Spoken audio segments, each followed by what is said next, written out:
உள்ளே ஒருத்தர் இருக்கான் நமக்குள்ள. இப்போ நமக்கெல்லாம் யாருன்னா ஒவ்வொருத்தரும் 3 பேர். இப்போ என்னை பற்றி நான் என்ன நினைக்கிறேன்னா அது ஒருத்தன், என்னை பற்றி நீங்கள் என்ன நினைக்கிறீங்களோ அது ஒரு மனுஷன்.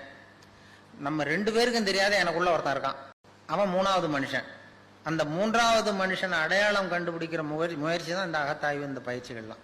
3வது மனுஷனை நீ கண்டுபிடிச்சி வெளியில் கொண்டு வா, கண்டுபிடிச்சா உலகம் வந்து சமாதானம் வந்துடும்.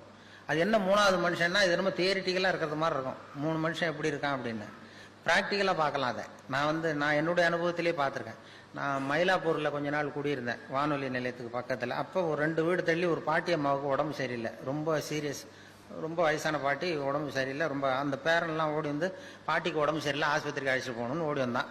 உடனே நான் ராத்திரி 12 மணி இருக்கும், ஓடி போய் அந்த பாட்டி ஒரு பக்கத்தில் ஒரு ஆட்டோ ரிக்ஷா ஸ்டாண்ட் இருந்தது, அதில் போய் ஒரு பையன் தூங்கிட்டு இருந்தான், எல்லாம் தூங்கிட்டானோ, ஒரு பையன் தூங்கிட்டு இருந்தான். ஆட்டோ டிரைவர், எழுந்திருப்பா, பாட்டியை ஆஸ்பத்திரிக்கு கொண்டு போகணுன்னு. இப்போலாம் வர முடியாது சார், காலையில் பார்த்துக்கலாம் அப்படின்னா.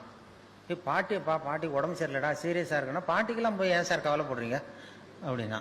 ஒரு பொடியா சின்ன அப்படிலாம் இல்லை, உனக்கு எவ்வளவு பணம் வேணுமோ தரோம், நீ வாடான்னதும் சரி 250 ரூபா கொடுத்தா வரேன் அப்படின்னா. நீ எவ்வளோ வேணாலும் வாங்கிக்க வாடான்னு சொல்லி ஆட்டோவை கூப்பிட்டு வந்தோம்.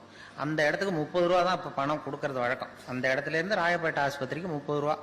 இவன் 250 ரூபா கேட்டான். சரி வாடான்னு சொல்லி கூப்பிட்டு வந்து பாட்டி வீட்டுக்கு முன்னாடி நிறுத்தி, அவனும் உள்ள ஓடி வந்து பாட்டியை தூக்கும்போது அவனும் கை கொடுக்குறான், கையை கொடுத்து தூக்கிட்டு வரான். தூக்கிட்டு வந்து பாட்டியை உட்கார வச்சு நாங்கள்லாம் போகிறோம். போய் ராயப்பேட்டை ஆஸ்பத்திரியில் கொண்டு போய் இறக்குனதும் அவனும் மறுபடியும் தூக்கிட்டு வரான். பாட்டியை தூக்கிட்டு வந்து டாக்டர்கிட்ட ஒப்படைச்சிட்டு மறுபடியும் வெளியில் வந்தான். டாக்டர்கிட்ட ஒப்படைச்சிட்டோம் இந்த பாட்டியை. அப்புறம் வெளியில் வந்து இவன்கிட்ட இந்தா நீ கேட்ட 250 ரூபா இந்தடா அப்படின்னு கொடுத்தோம். அப்போ அந்த பொடி சின்ன பையன், விவரம் இல்லாத பையன், அவன் சொல்கிறான், எனக்கு பணம் வேணாம் சார், பாட்டிக்கு இதை நான் செஞ்ச உதவியாக இருக்கட்டும் அப்படின்ட்டான். சொல்லிவிட்டு ஆட்டோ எடுத்துகிட்டு போயிட்டான். அப்போ என்னன்னா, இதில் வந்து ஒரு இளைஞன் இந்த நேரத்தில் இரக்கம் இல்லாமல் 250 ரூபா கேட்குறானே, 250 ரூபா கேட்டான் பாருங்க, அவன் தான் முதல் மனுஷன். இந்த வயசுல இப்படி இரக்கம் இல்லாமல் இருக்கானேன்னு நான் நினைச்சேன் பாருங்க, அவன் தான் 2வது மனுஷன். அந்த உண்மையான 3வது மனிதன் ராயப்பேட்டை ஆஸ்பத்திரியில தான் வெளில வந்தான். அந்த அடையாளம், அவன் எந்த அகத்தாயும் பண்ணாதவன்.